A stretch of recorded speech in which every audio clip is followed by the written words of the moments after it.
Birinci özüm medisinalı hizmetkar katары, ikinci ene katары, üçüncüden jaran katары sizlerge kеңеш berip, sizlerge kolman gelişince жақсы жолго түшүңөргө, жақсы эне болгонго, жақсы бир тууган болгонго, жақсы эмгектин ардагерлер болгонго үндөйт элем. Бул теманын жакшы эмесин билбепмин. Мен башка мектептерге барганда жолганда кыз балдардын гигиенасы, медициналык оорулары, аларга көрсөткөн жардамдарды айтып неме кылып элем да. Азыр мына жерге келип эле bir жағынан сүйіндім, жақсы темаларды көпір қылып. Екінші жағынан бардығын мұға қараса, ар біріне өзімше дәрданып келетіледі. Қыз әдеби қымбат дейді. Бұл қырғыз елінде башқа ұлттардан айырмаланып, қыздың 40 жашы ұлы деген жақсы мақал бар да. Аял кіші қандай аял болса дағы біздің чачы өзімен, ақылы өзімен айырмаланған адам болушымыз керек. Және ененің таманында бейіш деген сөз бекерінен келген емес те. Ошон үчүн қыз бала болып жаралғандан кейін bir жағынан сыймықтансаңар болады, bir жағынан менің башымда қанша проблема бар, қанша милдет бар, қанша іштерді жасашым керек деген немені алып жүршіңіз керек. Бұл сілердің денсаулығыңыздың чың болуш үшін, ушул турмушты жакшы алып кетиш үчүн силердин биринчи денсаулыгыңар чың болуш керек. Силердин денсаулыгыңар чың болуш үчүн энеңер, апаңар ошол өз убагында учетко туруп, өз убагында дарыланып, өз убагында ооруларын айыктырып, анан силерди төрөсө, ошол денсаулыгы чың аялдан денсаулыгы чың бала төрөлөт деген сөз бар да. Менин милдетим силерди келечекте эне болосуңар, ошол жакшы эне болуп, жакшы үй бүлө куруп, коомдо жакшы адам болушуңарга жол көрсөтөйүн деген ниетим бар. Кыз баланын айырмасы эркек балдардан. Көп түшүк ушул кыз бул кезинде эле башталат. Аял киши азыр сурооп калдым, канча жаштан эне болот деп. 18 жаштан эрте эне болууга болбойт. Анткени гормондор толугу менен ишке киришпей, же болбосо баланын өзүнүн балалык аң сезим, балалык доорду да сүзүш керек. Егер ушундай эле турмушка чыккыңар келип атса, 10 классы бүткөндөн кийин 11 класс бүткөн. 18 жаштан турмушка чыкканга болот. Ошондо балалуу 19-20 жаштан болгонго. Андан эрте балалуу болуш деген бул өзүңөргө да биринчи кыйынчылык жаратат, экинчи үй бүлөгө кыйынчылык жаратат, үчүнчү балаңарны жакшы тарбиялай албай, жакшы неме карай албай каласыңар. Төртүнчү кийинки окууңарга, келечектен орун алганга тоскоолдук кылат. Силердин биринчи эле милдетиңер мектепти бүткөндөн кийин бир жерден орун алыш керек. Же окууга өтүш керек, же бир жерге ишке кириш керек. Качан гана бир жерден тыңгылыктуу окууга кирип, же ишке киргенден кийин анан кийин ол турмушка чыгуу планын ойлонсоңор болот. Бирок 25-26 жашка чейин турмушка чыгыш керек.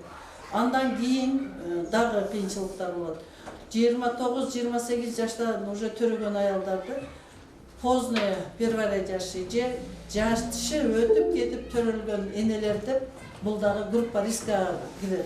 Эрте 18 жаштан эрте төрөгөн аялдар дагы группа риска кирет. Даже 18ге толо элек аял кыз бала төрөсө, аял төрөсө, ал коом алдында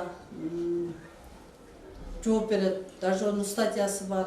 Силерди алган киши да жооп берет. Ошон үчүн силер мектепти бүткөндөн кийин өзүңөрдүн ордуңарды таап алып туруп, анан неме кылгыла. Мына жерде жакшы макал жазыпты. Ал жеке кызга жал жеке күйөө дейт да.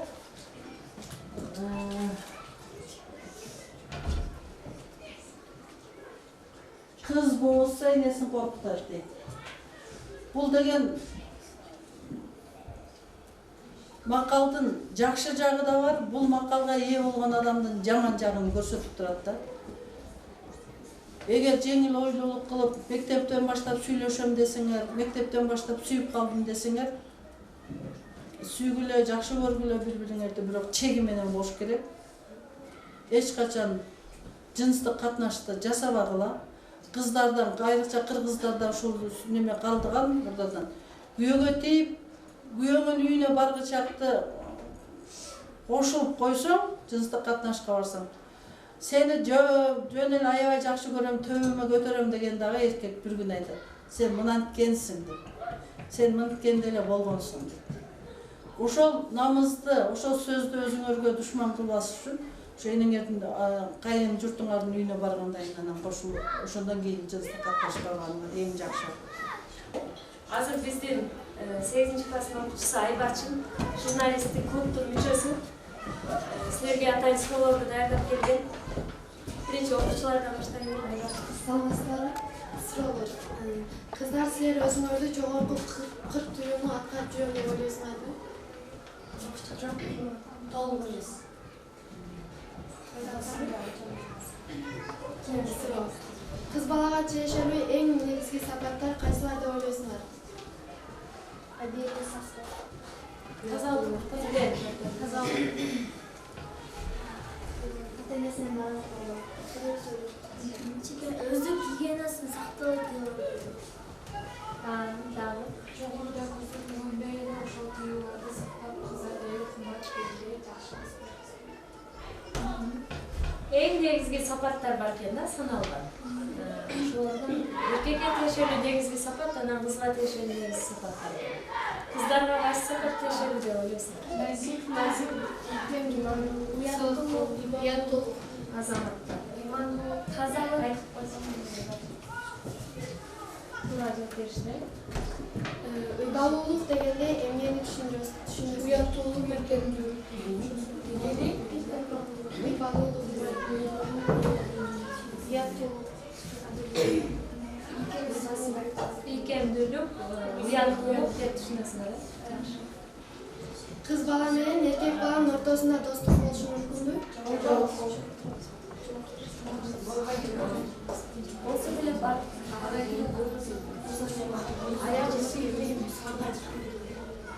Болушу мүмкүн. Болушу да Кыз баланын канча жашта турмушка чыгуусу туура деп ойлойсуңар? 22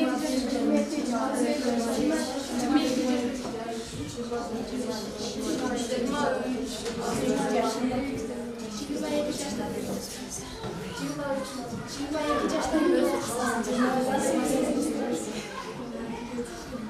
Бүгүнкү айрым кыздардын эрте жашта эме болуу түйшүгүнө кабыл жатышына эмне себеп? Калып жатышына балдар менен достошуу себеп. Ошо балдар менен жүргөндө ал неме азыркы эчекелерибиз айткандай ошондой мамиле болуп кетет да, ал эрте жашта турмушка чыгууга мажбур болуп калышы мүмкүн.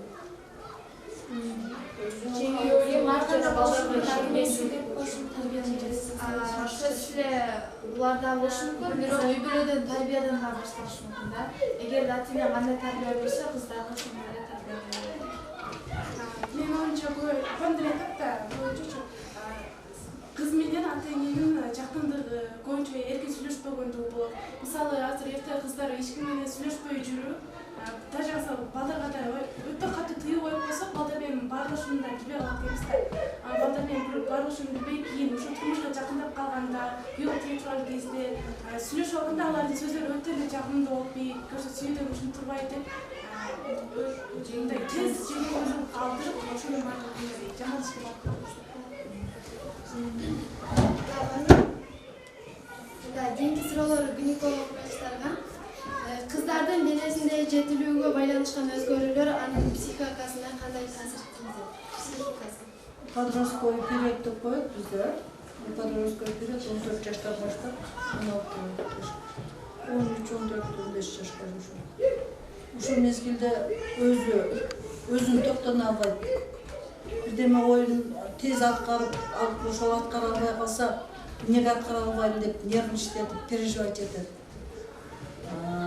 Ушул периоддо өзүңдү жакшы кармабасаң, сенин ата-энең сен тууралуу билип, сен менен жакшы мамиле кылбаса, жаман жакка да ооп кетиши мүмкүн да. Психический ушу подростковый период эң жаман мезгил.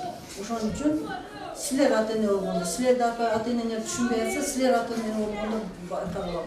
14 жаштан 16 жашка чейинки балдарыңарга оюндар мамиле жасап, кошо бардык нерсесине кошо жүрүп, талабын аткарып, анан аткарат десе бар жаман нерсени аткарбаш керек да, ошол периоддо ушундай өзгөрүүлөр болот. Бул гормоналдык перестройка деп. Эрте жашта эне болгон кыз менен өз убагында эне болгон аялдардын балдардын ортосунда айырмасы болобу? Сөзсүз. Эгер өз убагында эне болсо, ушуга окшогон сөздөрдү билет, Temuşlarından, dostlarından balanın bağış yollarını öğrenir. Anan erteğin öyle olmasa onu özünün boyundağısın yaşırıp жүрüp bala bakmak durmak özü kanday boluşunu da bilgeydi.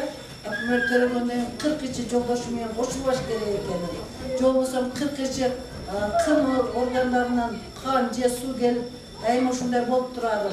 Boyun törөгөндөн кийин кошулуп койсо же муздак сууга койсо жакындын сезген оорулары болор, ушуларды билбейт да. Анан баланы эмизиште баланын дагы 40 жашында төрөгөн аялдагы баланын эрежелерин билбейт. Баланы эмизүүнүн 10 эрежеси бар. Жөн эле эмчек салып койсо бала эме бербейт. Ошону кандай эмизишти үйрөнүш керек. Ошон үчүн эрте бойна болгон энелер баланы багуудан кыйналат, өзүнүн ден соолугуна жакшы карай албайт, үйдөгүлөргө жакпайт. Үйдөгүлөр кечке балаң ыйлай берсе, өзүң да ооруй берсең, кайын журтуң да жаман көрөт. Ата-энең чыгарып койгондон кийин атып кайра эшигине барсаң, алар да материальный да расход кетет. Что бул балаңарды жакшы багыш үчүн жашыңарга жеткенде бала болгондар эң жакшы. Эрте жашта эне болуу кандай ооруларга алып келет? Ошо айтып атам го, жана инфекционный оорулардан. Төрөгөндөн 40 ичи жолдошуңар менен кошулбаш керек, жолдошум менен. Ошол кездерде суук, муздак нерселерди жебеш керек, муздак нерсе. Төрөгөндөн кийин оозуңарды 40 күнгө таңгыла, оозуңарды жапкыла десе, биз да жаш кезибизде айтчу элек да, өзүм врач болсом деле, апам оозуңду жап десе, мен оозуман төрөдүм баба деп мындай тамаша айтат элем да. Оказывается, тишиңен оорусу муздак суу ичсең. Ошол кийин башка ооруларга алып келет, ушуну билишиң керек да. Ошон үчүн бүт эгер боюңарга болуп учетко туруп калсаңар, өзүңөрчө ата-энелердин, жаш ата-эненин мектебинде окуйсуңар 4-8 сааттык. Ошого жолдошуңарды кошо алып барышыңар керек. Эгер аң сезимдүү башка мамлекеттерде айрыкча мына еврейлер бойго болгондон төрөлүп баласы 5 жашка чыкчакта ошол аялдын көзүн карайт да. Мына түрктөр деле кош бойлуу аялды, төрөгөн аялды ушунчалык неме кылат, сыйлайт, анткени наследство биздин тукумду улай турган ушулар дейт. Келинди жаман көрсө дагы менин баламдын апасы деп ошого тамак ашты нормальный берип, кийимди ошондой кылат. Ушундай жактар. Азыр окуучулар тарабынан баштырган суроо барбы? Суроо бере турабыз. Жашым өткөндөн кийин семиздиктин эң жаман оору экенин билдим. Эң жаман оору рак десе, эң жаман оору ошого эле барар жана арак ичкен десе, бул семиздик деле ошолордой оору да. Семиздиктен канча оорулар болот? Семиздиктен сахар болосуң, семиздиктен давление болосуң, семиздиктен сустактар болот. Мына мен да бутум таярып жүрөм го, мен да ойлойм ошо семиздиктен ушундай болуп калдым ошентип. Ошон үчүн нанды деле, башканы деле оозуңарга коюлган нерсенин баарын жеш керек эле деп жей бербеш керек да. Жегенде дагы немесине карап жеш керек байлар. Тамактын эми силерде мынаны алып жегиле, ананы алып жегиле деп албайм. Ата-энеңер билиш керек. Силер ата-эне болгондо мен силерге айтат элем, мынандай тамактарды жегиле деп. Ошон үчүн ушул дагы көп багы немелерден неме кылыптыр. Жолуксуз жүрбө деген дагы мага жаккан жок. Эми эркектер менен тең тайлашып иштеп аткан эң сонун кыздарыбыз бар. Биз дагы ошол макалдарга көбүрөөк неме кылып депутаттарга же чоң кызматтарга аялдарды сәл азыраак шайлайбыз. Аялдардан эми биздин макал бар жана алтын баштуу аялдан бака баштуу эр артык деген. Бул макал эле баарын эле туура келбейт. Аялдардын да сонун умный, акылдуу эстүүлөр бар. Силер ошондой акылдуу эстүү аялдар болду. Суроолор барса сурайбыз. Учурда ата-энелер ошондой кыздар чоңдор деле айтышат да, бут кийимиңди бутуңду чуула, шапка кий депчи. Бардык нерсе оорулар сыздан тапанда сыз аркылуу өтөт депчи. Ошондо кыздардын жыныстык мүчөсүнө дагы зыян келтиреби? Ооба. Ошон үчүн оорунун баары тамандан өтөт дейт да. Башыңды ачык койсоң дагы таманыңды ысык болсун дейт, жапсын дейт. Жанагы диний жактан деле жана кимдигин көрсөтпө деп жаңалаш жарым жаңалаш түшүргүлө деп атпайбы? Emine gindikten ayal kişilerin azır böreği oruyor. Mına yerleri açık kesinger de. Niski pasatka şimdi kesinger mi? Ha? Niski. Usokki pasatka pazarda karasam teyle onda işim az da kızlar kalay desin. En birinci tamanlardı жылы ulaşınlar gerek. İyi tizenerdi. Tizeden buttan gider. Butundan ketken de ошол женский organlarga дагы, тазга дагы, жатынга дагы, жумуртка безлерине дагы ошо буттан кетет сууктугу. Soğuk bizde şamalga turbasa bile soğuk tüybeyt de oylashlar. Hemen ошол sızdan şunda. Tora ошол söz. Азыркы учурда кыздардын арасында аз кандуу оорусу аябай көбөйүп кетип атат да. Эң текшерип көргөндө ушу кыздардын эң гемоглобини эң азы 77 болуп калат. Бул аз кандуулукту кантип жоготуп атсак болот? Az kandуулукту жогорлатуу үчүн эң биринчи питание нормально болуш керек. Az kandуу деген организмге темирдин жетишсиздиги. Temir kaysı tamaklarda olur. En köp temir ette olur. Kızıl ette, uydun etinde temir köp olur. Koydun eti, tavuk etinde az olur. Tavuk etinde başta çok olur. İkinciden jangakta köp olur. Aselde olur. Babovuydu, greçkada, loyada, nokotta. Sizler uyda apana gürüç koşup kattılar, kamır koşup, makaron koşup, bolda. Marş jebeysiңер, marş degende oşosuңarбы? Loya, soya, nokot jeysiңер. Oşol günündük tamamlarda birinci yerde birinci günü gürüç, ikinci günü makaron, üçüncü günü loya, dördüncü günü greçka. Uşunday kılıp neme kılış gerek. Greçkаны kançalık köp jesiңер, железа ошончо köp. Jangak menen aseldi, jangakты çağıp koyup aselge kişine koşup jesiңер, ошондо kan köpөйөт. Бул андан башка эгер ошого да көбөйбөй турган болсо анда кандын дарыларын жесиңер. Сизди тарбиялоодо кандайдыр бир эрежелерди пайдаланасыздар?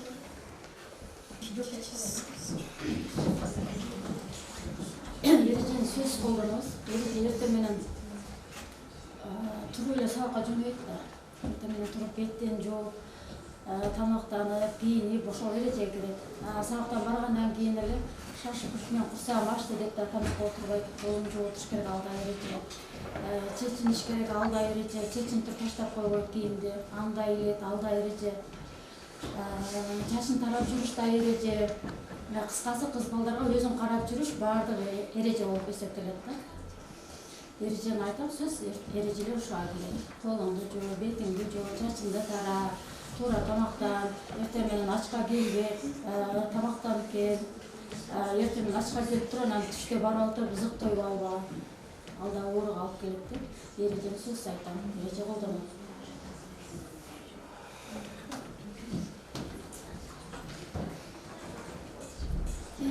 Кызыңызга айыз жөнүндө турмуш куруу тууралуу айтып түшүнүк бересизби? Ушул башка жөкөттөрүн айтам.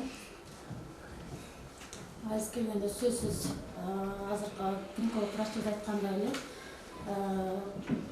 ХБ тряпка болсун дейбиз, синтетика болбосун. Аны дагы биринчи келгенде кыз балдар сөзсүз эле өздөрү жуубайт. Ал бардык эле ата энелер билебиз. Энелер өздөрү жууп бүтүктөп аларды көрсөтүп беришибиз керек. Мен ошондой кылам, көрсөтүп берем. Такыр эле болбосо, мектепке келерде олбойсун прокладкаларын да тандап туруп колдонобуз да, кайсынысы сиңимдүү, зыяны жоктугун тандап туруп коюп берем. Бирок сөзсүз тряпканы жууп, өзүм жууп берем да, өзүм жууп, түктөгүнгө чейин өзүм жасап берем. Кызыңызды канча жашта турмушка алгызсак дейсиз? Kız balаны окууда бүтүп, 11-класста. Окуу жайда бүткөндөн кийин деле жетишет. 25, 23, 24 жаштагы возраст. Ошону каалайм да, ошондой эле белгим келет.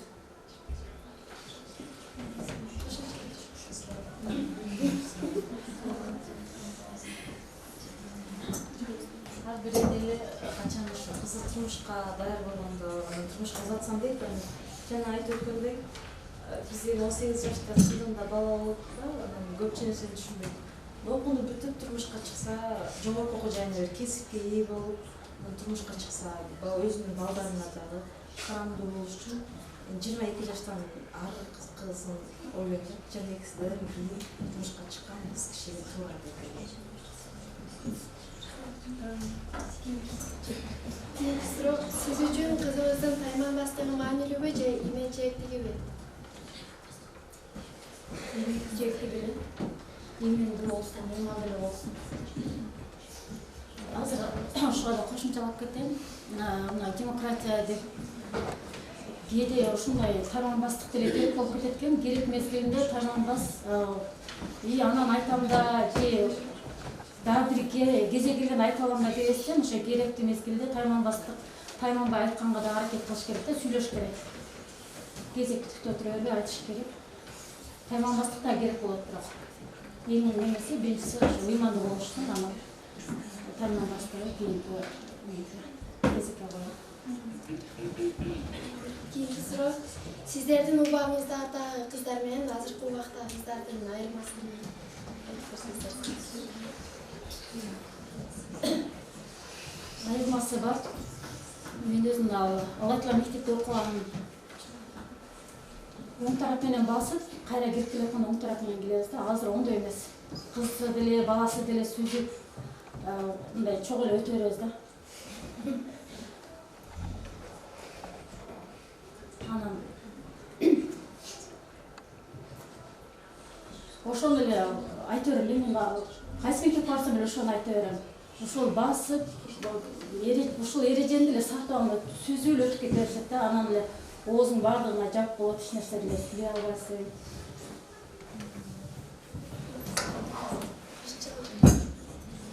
Азыркы убакыт менин убагымдагы менен азыркы кыздардын айырмасы көрүп турабыз.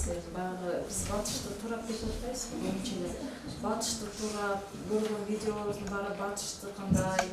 Мен өзүм деле кызымды айтсам, корейский кинолорду көрүп, ушу корейскиге окшошкусу келген сыяктуу нерсе жасайт. Эми аны да кабыл алыш керек, бирок биз кыргыз экенибизди унутпайык. Кыргыздын ошондой када салттары, кыргыз кыздары кандай болуш керек деген нерселерди караш керек да. Бизде чындыгында алдаганча мурунку ата-энелерибиздин сөзүн угуп, эменип, кандайдыр бир апам айтты эле деген сезимдер болчу эле да. Анан азыркы кыздарыбызда мындай сүйлөп атасыңбы, сүйлөбөй атасыңбы, бир нерсени айткандан кийин улам кайталап атканга ошондой көрүнө алганга да. Бир сөз айткандан кийин апама жакпайт, ошону жасабай эле коелу деген кыздарда ошондой сезим жоголуп кетип да. Апасы жакпайт, эми ошол нерсени кайталабаш керек деген сезимдер баардык кыздарда жагылса жакшы болот деп ойлойм да. Сөзгө маани бербей калган жагынан айырмаланып турат азыркыча. Сөздүн маанисин түшүнбөйбү же түшүнгүсү келбейби. Бизде алдаганча түшүнүп, ошол нерсени жасаганга аракет кылат. Ушул айырмабыз көбүнчө ошо өзүбүздү алып жүрүү айылдарды жакшы билет атабыз. Кайсы жерде коомдук жайларда алып жүргөндө бир аз айырмабыз бар болчу. Эме кичине уялып, бул мен кыз эмесмин деген. Биздин кыздарда ошондой нерселер жоголуп барат да. Коомдук жайда жүргөндө капкырып, кыйкырып жана эжелерибиз айтып өттү, ушундай нерселерибизди айырмасы ушунда. Өзүбүздү алып жүрүү адеттери дагы бир аз башкача болуп барат. Батышты туурап барат. Ошол нерселер кайра өзүбүздүн кыргыздын нукура салттарын сактап, кыргыз кызы экенибизди унутпасак деп айткым келет. Ошол айырмалар Мен да бир сөз кошкоп берип турасыздар. Биринчи мына жетекчи мугалимдердин алдыда биз 10 классты бүткүчөктө коричневый форма, ак фартук. Праздничный күндөрү. Коричневый форма, кара фартуктан атса. Сөзсүз чачыбызда бантик болот эле. Бантик болбосо кирбейт эле мектепке. Мен ошол дружина советинин председателим. Бир сыйра бүт класстарды бир күндө жок дегенде кирип чыккан аракет бар. Тырмагын карайт элем, чачын карайт элем, бантигин карайт элем. Азыр мектепке келгени деле, келбегени деле окшобойт да. Мен азыр ошо бантикти, ошо форманы кийгим келет да, кыздар. Мезгилиңер өтүп кетет. Кийгиле нормальный школьный форма. Азыр кийсең ушундай сонун формада фартугун мына жеринде чөнтөк, экиче мына чөнтөгүнө жанында чөнтөгү бар эле. Кара фартук тагынганда да өзүнчө бир сулуу болот эле. Кара бантик тагынганда башкача бантик тагынат эле. ак фартук кийгенде ак неме бантиктарыңар деле мезгилиңерде неме кылсаңар балдарым. Анан неме азыркылар менен мурдакыларды вообще салыштырып болбойт. Заманыңар шүгүр. Телефон бардыңардын колуңарда. Үйгө барсаңар телевизор. Мен кошунанын үйүнө келип телевизор көрөт элем 3-чү класста. Bir айылда bir телевизор болот эле. Ошого катар келип көрөт элем. Жаңылык болгондо өчүрүп коет эле атасы. Болду кетти эле. Значит жаңы 8:30-да. 8:30-га чейин ошонун телевизорун көрдүм. Биз ойнойт элек скакалка, биз ойнойт элек опруч. Азыр кыздар ойнойбу ошондой? Опруч, скакалка эң ден соолукка пайдалуу нерселер да бар. Эмне ошолорду ойнойсуң? Кыз bir күндө 100 скакалкадан секирбеген кызды мектепте баарыбыз ана секире албайт дейт. Опручту биягына түшүп кеткен кыз болбойт эле. Азыр опручту тегерете албагансыздар барсыңар да балдар. Эң ден соолугуңарга пайда. Жүгүрбөгүлө, болуп туруп башка гимнастика, физиология жасабагыла, хотя эң жөнөкөйүндө. Кийин буларды ойнойн десеңер да болбойт да, ойногонго туура келбейт да. Ошон үчүн давайте жасагыла ушуларды. Физкультурный мугалимдер ушуларды азыр эмне бизге. Бизде ошол опруч менен немени скакалканы тегеретип анан эсептеп сабакта ушул конкурс кылып бири-биринен өтөт. Турабыздарбы? Силердин мезгилиңерде да ончо оюн ойнобой калдыңар болуш керек. Ал опруч ойногон жамансың да эми азыр тайлаңар чыгат. Эң сулуу кыздар болосуң. Кызды кыркүйдөн тыюу дегенде ушу кыз тыюунун азын эле билчүмүн чынын айтсам көбүн эле билбейт элем. Азыр ушундай немени уюштуруп бергениңиз үчүн чоң рахмат.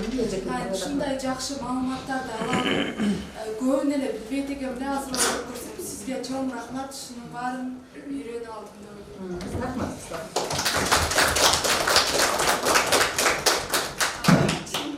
Мен бул кызга да кошулам. Себеби дегенде кыз үчүн өтө керектүү нерселер, өтө керектүү маалыматтарды алып алдык. Биз билбеген дагы маалыматтарга ээ болдук жана ошондой эле эжекелерге, биздин өзүбүздүн ата-энелерге, фотограф, камерачы агайыбызга, жана гинеколог, врач эжелерибизге да чоң ыраазычылык билдиребиз. Себеби дегенде ушунча убактыңыздарды коротуп, биздин мектепке келип кыздарга өтө жакшы тарбияңыздарды, кандай милдеттерди кылыш керек жана башка жакшы ойлоруңуздарды, пикирлериңизди айтып кеткениңиздер үчүн чоң ыраазычылык билдиребиз. Жана ошондой эле дагы көп балбан иштер жасай бериңиз. Сиз зор эже оорубаңыз, ден соолугуңуз болсун, дагы иштериңиздерге ийгилик. Чоң рахмат.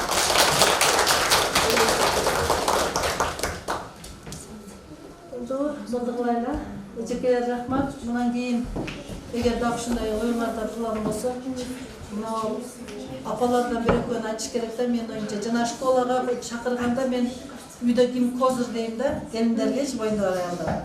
Анткени козыр болбосо, мен айтканым келиндер укпайт, жасабайт. Күйөөсү акча таппайт. Кайны кайнатасынын пенсиясында отурат. Келинге эмне тамак алып бериш керек, балага кандай кылыш керек. Анан үйдө козыр көбүнчө эле азыр кайненем козыр дейт да. Анан кайнеңи алып кел дейт. Анан кайнесине түшүрүп айтам. Балаңыз акылдуу болсо, сиздин урпаңыз улаган бала жакшы чыксын десеңиз, келиниңизге тамак бериңиз, келиниңизге кийим барыңыз. Роддомго барганда сөзсүз тапчыкасы болсун, халаты болсун, жанындагы келиндер жакшына тапчыкаларды кийип алса, сиздин келиниңиз галошчон барса, сизге наала келет, сизге тарынат десем ойлонуп, ой туура айтасың дейт. Анан азыр кайненелер көбүрөөк барчу болду эле да. Азыр мен школаны өтпөй калдым. Бар жаш кыздар өтөт, жана идеянын кыздары өтүп атат. Школадан айтсам көп нерсени күйөөлөрүнө ээрчитип барат. Күйөөлөрүнө айтам, сен аялым төрөдү дегенде эле жууп кетесиң. Айрыкча мына Телмандын балдары айнекти роддомдун айнегин сындыргыч жактым ичишет. Аялым чык дейт, сен бияка чык достору менен барып ошол жерге неме кыл. Сен төрөгөндөн кийин жууп ичпегин дейм, жуубагын дейм. Сен азыр балаң кайсы тазикке жуйсуң, кайсы самын бересиң, кайсы памперсти кийгизесиң, ошону ойло. Анан кийин кыркы чыкканда мага демек теңишип жатып ал. Эч кимге барса. Кыркы чыкчакта аялыңдын жанында бол, балаңдын жанында бол. Ушундай сабакта буларга да апаларын кошо чакырсак, кандай кийим алып келиш керек, кайсы анализдерден өтүш керек, анан кызы менен кандай мамиледе сүйлөш керек. Например, көп энелер кыздар менен сүйлөшпөйт да, менструация тууралуу сүйлөшпөйт, күйөө тууралуу совсем сүйлөшпөйт. Бирде мен айтсам, койчу сен аны эрте деп коет да. Ал бешиктен баштап тарбиялаш керек. Жашаганыбыз көптү көргөн билет дегендей көптөн бери жүрүш керек да. Ошон үчүн мамашалар, апаңаларды кошо алып келсеңер аябай жакшы болот эле. Мен биринчи мамашалардан сурап, ошолордун ойлорун билип алып туруп, анан кеңеш айтсам болот эле. Биз медик эмес, как эне катары кеңеш бергенге да азыр возрастыбыз келди да. Анан эми ошону үйрөнөйлү. Жакшы мамаша, жакшы апа болдула. Мен Каракулча ССМ-дагы биринчи үй бүлөлүк дарыгерлер борборунда үй бүлөлүк врач болуп иштейм. Полотбекова Зура Араповна, стаж работам 42 жыл. Мен көп эле жолу мектептерде барып кыздар менен сүйлөшүдүм. Азыр жашым өтүп калган үчүн азыраак келип калдым. Мен кыздарга ушундай кеңеш берет элем. Кыздарды жакшы эне болууга тарбиялашыбыз керек. Жакшы эне болууга тарбиялаш үчүн мен менен кошо ушул кыздардын ата-энеси, айрыкча апасы жардам бериш керек. Урматтуу апалар, кыздарыңар менен жай отуруп, жакшы кеңешиңерди айтып, суроолоруна толук жооп берип, керек болсо ушул жаш кезинен баштап ден соолугун чың болуш үчүн, жакшы эне болуш үчүн дарыгерлерге өз убагында барып көрсөткүлө. Кокустан чечилбей турган маселелер болсо, же кыйынчылыктар болсо мага келгиле. Мен үй бүлөлүк дарыгерлер борборунун биринчи үй бүлөлүк дарыгерлер борборунда иштейм. Саламатсыздарбы? Мен ушул автордук лицей мектебинин мугалими Мати Ибраимова Минайым, химия биологиянан сабак берем. Бүгүнкү биздин иш-чарабыз аябай жакшы өттү деп ойлойм. Себеби ушул мына эрте жашта эне болуу деген азыркы мезгилде аябай күчөп аткан мезгил. Ошон үчүн кыздардын кыз адебин сакташ керек.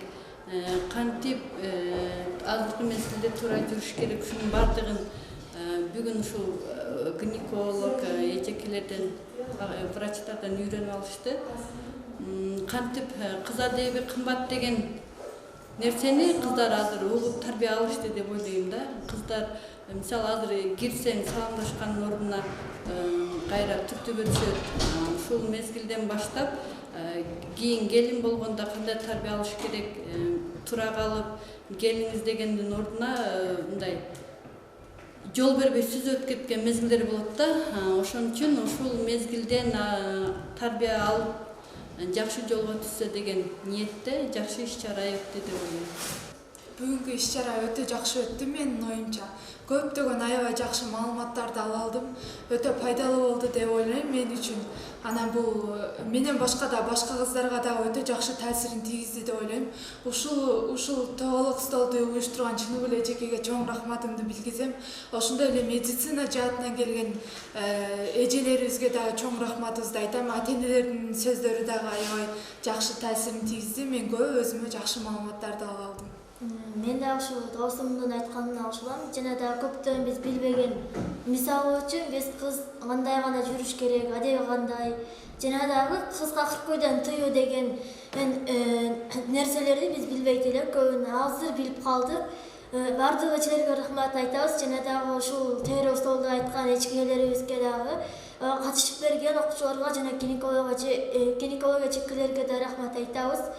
Ошол көп нерсени билип алдык. Будан кийин дагы жакшы ниетте аларды көп жашасын дейбиз. Жана дагы алар дагы иштерин жакшы улантып, жакшы ийгиликтерге жетсин дейбиз.